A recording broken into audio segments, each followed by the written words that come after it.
हरे कृष्णा दोस्तों, आप सभी का स्वागत है। और आज हम जो है श्रीमद् भागवतम का 8वां श्लोक करेंगे। और श्री कृष्ण चैतन्य प्रभु नित्यानंद श्री अद्वैत गदाधर श्रीवासादि गौरभक्तवृंद। हरे कृष्ण कृष्ण कृष्ण हरे हरे, हरे राम राम राम हरे हरे। हरे कृष्ण कृष्ण कृष्ण हरे हरे, हरे राम राम राम हरे हरे। हरे कृष्ण कृष्ण कृष्ण हरे हरे, हरे राम राम राम हरे हरे। ओम अज्ञानतिमिरान्धस्य ज्ञानाञ्जनशलाकया चक्षुरुन्मीलितं येन तस्मै श्रीगुरुवे नमः। श्रीचैतन्यमनोभीष्टं स्थापितं येन भूतले स्वयं रूपः कदा मह्यं ददाति स्वपदान्तिकं। वन्देऽहं श्रीगुरुं श्रीयुतपदकमलं, श्रीगुरुवैष्णवांश्च श्रीरूपं साग्रजातं सगणरघुनाथान्वितं तं सजीवं सावधूतं परिजनसहितं कृष्ण चैतन्यदेवं श्रीराधा कृष्णपादान् सगणललित श्रीवासाकान्वितांश्च। हे कृष्ण करुणा सिन्धु दीनबन्धु जगत्पते, गोपेश गोपिकान्त राधाकान्त नमोस्तुते। तप्त कांचन गौरांगी राधे वृंदावनेश्वरी, वृषभानुसुते देवी प्रणमामि हरिप्रिये। वाञ्छाकल्पतरुभ्यश्च कृपया सिन्धुभ्य एव च पतितानां पावनेभ्यो वैष्णवेभ्यो नमो नमः। श्रीकृष्ण चैतन्य प्रभु नित्यानंद श्री अद्वैत गदाधर श्रीवासादि गौरभक्तवृंद। हरे कृष्ण कृष्ण कृष्ण हरे हरे, हरे राम राम राम हरे हरे।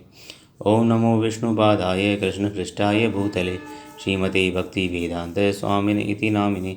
नमस्ते सरस्वती देवी गौरवाणी प्रचारिणे, निर्विशेष शून्यवादी पाश्चात्यदेशतारिणे।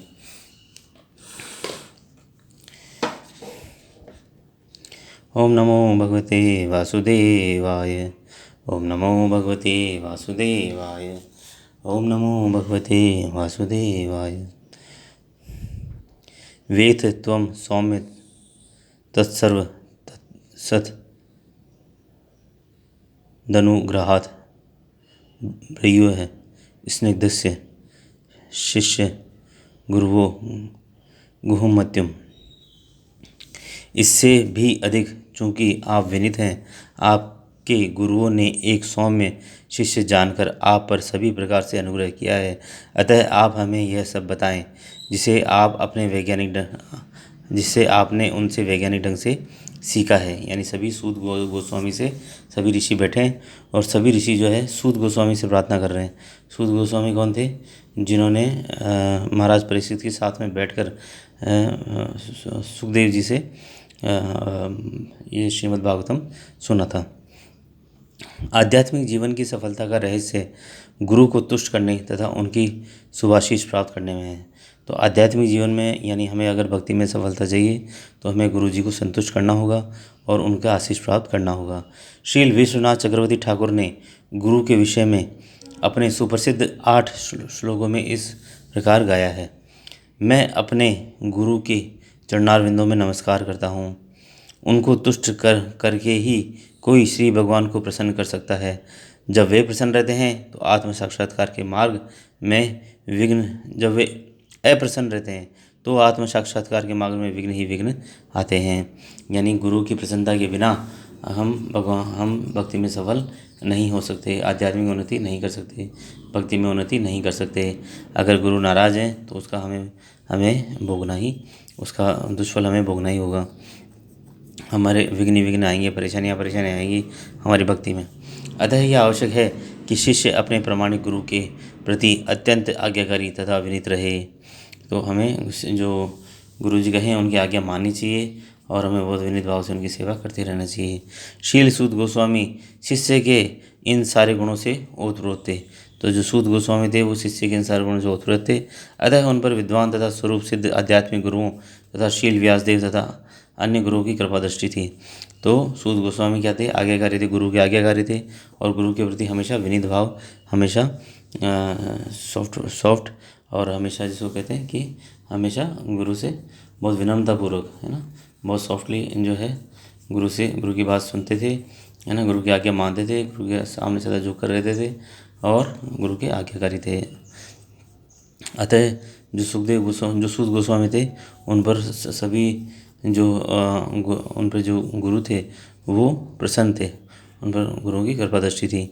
नैमिषारण्य के मुनियों को पूर्ण विश्वास था कि शील शिवसूत गोस्वामी प्रामाणिक व्यक्ति हैं, इसलिए वे उनसे सुनने हेतु उत्सुक थे। तो जो नैमिषारण्य में जितने भी ऋषि थे उनको एक कन्फर्म था कि जो सूत गोस्वामी हैं वो प्रामाणिक व्यक्ति हैं और उनसे हम सुन सकते हैं, और वो इसका जो भगवद गीता वो है पूरा ज्ञान वो दे सकते हैं। अतएव दीर्घायु का आशीर्वाद प्राप्त। अच्छा, इसका फिर अपन ये है 8वां श्लोक।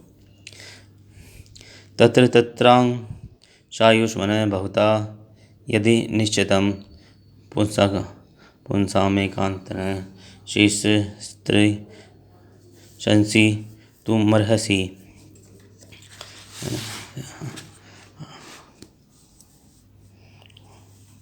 9वां श्लोक है। 9वां श्लोक में क्या बताया? अतएव दीर्घायु का आशीर्वाद प्राप्त होने के कारण आप सरलता से समझ में आने वाली विधि से हमें समझाइए कि आपने जन साधारण के समग्र एवं परम कल्याण के लिए क्या निश्चय किया। तो यहाँ पर जो है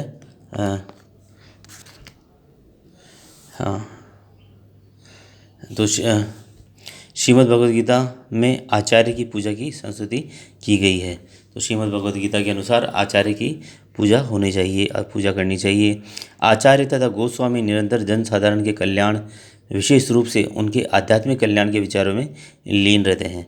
तो जो आचार्य होते हैं वो जन साधारण के कल्याण के में और उनके जो है आध्यात्मिक और विशेष उनका आध्यात्मिक कल्याण के रूप में के लिए प्रयासरत रहते हैं। आध्यात्मिक कल्याण होने पर भौतिक कल्याण स्वतः ही हो जाता है। तो जब आध्यात्मिक कल्याण होता है तो भौतिक कल्याण अपने आप ही हो जाता है। यानी जो भक्ति करता है उसका भौतिक कल्याण यानी तन का, मन का, धन से उसका अपने आप ही कल्याण हो जाता है। तो अगर वो भक्ति कर रहा है तो तन से, मन से, धन से उसका अपने आप ही कल्याण हो जाएगा। अतएव आचार्यगण सामान्य जनता को आध्यात्मिक कल्याण के लिए उपदेश देते हैं। इसलिए आचार्यगण जो है वो कहते हैं कि आप सबसे पहले अपने आध्यात्मिक कल्याण पर ध्यान दें, आध्यात्मिक उन्नति पर ध्यान दें। इस कलयुग तथा कलह प्रिय लोह युग की अक्षमताओं को देखते हुए मुनियों ने शील सूत गोस्वामी से प्रार्थना की कि वे संपूर्ण शास्त्रों का निचोड़ प्रस्तुत करें, क्योंकि इस युग के मनुष्य सभी प्रकार से पतित हो गए हैं। तो ये कलयुग है, कलह प्रिय युग है ना। और मेन यहाँ इसको लोह युग कहा गया है कि कलह प्रिय लोह युग, कि यहाँ जो है कलह प्रिय है और ये पूरा मटेरियल है। लोह मतलब यहाँ मटेरियल से आया है, यानी यहाँ हर चीज़ जो है मटेरियल सेंटर है ना। लोग जो हो लोगों का जो आसक्ति है वो मटेरियलिस्टिक चीज़ों में, भौतिक चीज़ों में ज़्यादा है। तो उन्होंने कहा है कि इन कलियुग के लोगों को कल्याण के लिए मुनियों तथा सूत गोस्वामी से प्रार्थना की कि वे संपूर्ण शास्त्रों का निचोड़ प्रस्तुत करें, क्योंकि इस युग के मनुष्य सभी प्रकार से पतित हो गए हैं। अतः मुनियों ने समग्र कल्याण की जिज्ञासा की। तो मुनि जो है उन्होंने समग्र कल्याण की जिज्ञासा की। यही मनुष्य का परम कल्याण है। इस युग के मनुष्यों की पतित अवस्था का वर्णन निम्नलिखित प्रकार से हुआ है। तो इस युग में जो मनुष्य हैं उनकी अवस्था का जो है कि उनकी पतित अवस्था का यहाँ वर्णन किया गया है कि किस तरीके से वो जो यहाँ के कलयुग के जो लोग हैं वो अत्यधिक पतित हैं। और अब हम करेंगे नेक्स्ट इसका 10वां श्लोक करेंगे नेक्स्ट वीडियो में। तब तक के लिए हरे कृष्णा।